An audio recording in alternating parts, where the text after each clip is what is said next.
Rick, so when you get something like this, how do you go about illustrating it? What's the process? It's very much about the weaving together of words and pictures. I mean, it's all storytelling. So it starts with John's text. He would send me his words, and I would start to read those and get a feel and a sense for what he was trying to do in the story. And then we would throw it back and forth. John is actually a great illustrator as well, and a great designer and art director. So we were throwing ideas back and forth, trying to figure out what was going to be the best way to tell this story, to match the kind of, the sort of older craftsmanship of his writing, the formalism of his writing. And, at first I came to it with a much more sort of contemporary, cinematically based kind of graphic novel look. And, Well, I mean, and I should, lest we sort of start developing this picture of Kevin as a guy who sort of financed two knuckleheads kind of playing around in a sandbox. He, from the beginning, was right down there with us. So, we may talk about my words or Rick's that.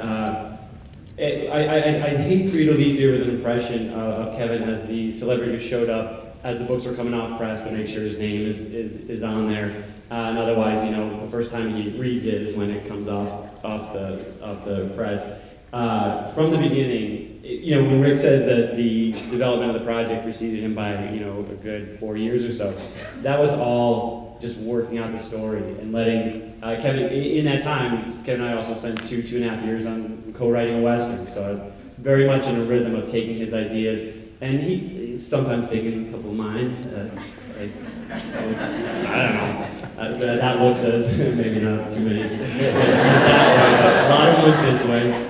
And we were sort of had a very natural rhythm of how to, and we can drill into a little bit how that works. But by the time the stuff reached Rick, it was really a product of what work we had been doing. Rick came from a very kind of a varied background. I think what I saw most in his portfolio was the number of different sort of styles he could work in. But when he approached this as a graphic novel, there's a lot of, I think, what I found was that there was a lot of unlearning that had to be done to fit what we were going for. In the way I was telling him, I remember being on the phone with him, being like, there's a Saturday Night Live once about a Japanese broadcaster that takes over an American network.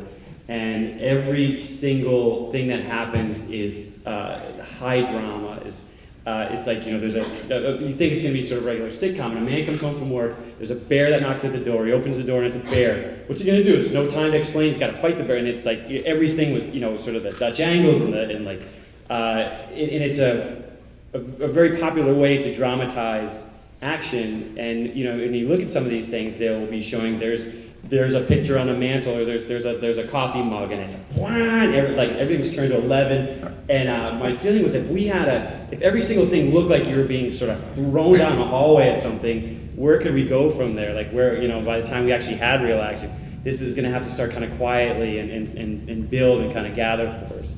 So that was a little bit of the back and forth in the beginning. Yeah, and so based on that, and again on the writing that I was reading, which was just amazing, it was really beyond anything that I've ever had a chance to work on.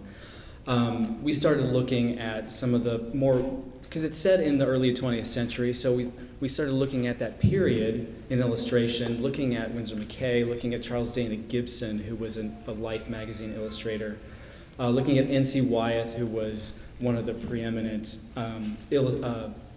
adventure story illustrators of that day, and trying to incorporate that feel for the action-adventure books that we really loved from that era when we were kids. And so to give that kind of more formal feel to the work, and also the real sort of handmade craftsmanship to the drawings themselves.